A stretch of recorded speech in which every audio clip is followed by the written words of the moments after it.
일본 여행 취소 인증샷부터 국민청원까지 일본의 수출 규제에 맞서서 일본권 사지 않겠다는 소비자들이 생기고 있지요. 여기에 일부 마트와 편의점 사장들까지 가세하고 나섰습니다. 찾는 사람이 많은 일본 맥주와 담배까지 손해보더라도 아예 안 팔겠다는 겁니다. 이세누리 기자입니다. 27개 단체로 구성된 중소상인 자영업자 총연합회는 오늘 일본 대사관 앞에서 일본 상품을 팔지 않겠다고 선언했습니다. 이미 사들인 제품은 모두 반품하기로 했습니다. 일본 정부에 큰 영향은 주지 못하지만 우리가 독립운동하는 그런 마음으로 움직였다는 것을 소비자가 아니라 상인들이 나서 불매운동을 벌이는 건 이례적입니다. 이미 자발적으로 나선 곳도 있습니다. 곳곳에 대형 현수막을 붙인 서울 한 식자재 마트는 어제부터 일본 제품 반품에 나섰습니다. 주로 담배와 맥주 제품입니다. 손해도 감수하겠다는 입장입니다. 괜찮습니다. 왜냐하면 손실은 당연히 일어날 거고요. 일본 정부에서 철폐할 때까지. 그래서 지금 그 보복 행위가 끝나는 날 저희도 같이 이제 끝나게 됩니다. 일부 편의점은 일본 제품을 아예 매대에서 치웠습니다. 소셜미디어에선 60여 개 일본 브랜드가 담긴 불매 리스트도 퍼지고 있습니다.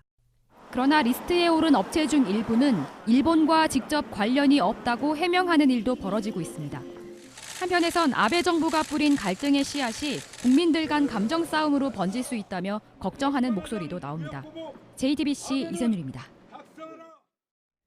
이렇게 상인들까지 불매운동에 나선 만큼 그렇다면 우리 정부는 어떤 대책을 갖고 있는지 궁금해지는 상황인데요. 문재인 대통령이 다음 주 이 문제를 논의하기 위해 30대 그룹 총수와 만납니다. 정부의 대책과 함께 일본을 향한 대통령의 메시지도 나올 걸로 보입니다. 이서준 기자입니다. 문재인 대통령과 30대 그룹 총수들이 청와대에서 만납니다. 청와대는 다음 주 10일 대통령과 총수들 간 간담회를 검토 중이라고 밝혔습니다. 청와대 관계자는 일본 수출 규제에 따른 어려움과 의견을 듣는 자리가 될 것이라고 설명했습니다. 일본 수출 규제에 대한 문 대통령 메시지도 이날 처음 나올 것으로 보입니다. 아베 일본 총리는 언론에 직접 나서 공격적 대응을 하지만 문 대통령은 직접 대응을 하진 않고 있습니다. 다음 주 총수들과 만난 자리에선 어려움을 겪는 기업에 대한 단기적 지원책뿐 아니라 필수 소재 부품의 국산화를 위한 장기적 대응책도 논의될 전망입니다.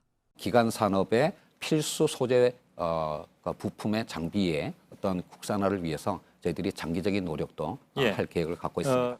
김상조 정책실장과 홍남기 경제부총리도 5대 그룹 총수들과 만나는 일정을 조율하고 있습니다. JTBC 이서준입니다. 네, 사태를 이렇게 만든 일본 아베 총리는 공은 한국 측에 있다며 우리나라의 책임을 떠넘겼습니다. 한국과 전략물자 수출을 협의하는 채널이 지난 3년간 끊겼다고도 주장했지만 우리 정부 설명은 다릅니다. 윤서령 특파원입니다. 아베 총리는 어제 방송에 출연해 강제징용 재판 문제는 지금 공이 한국 쪽에 있다고 주장했습니다.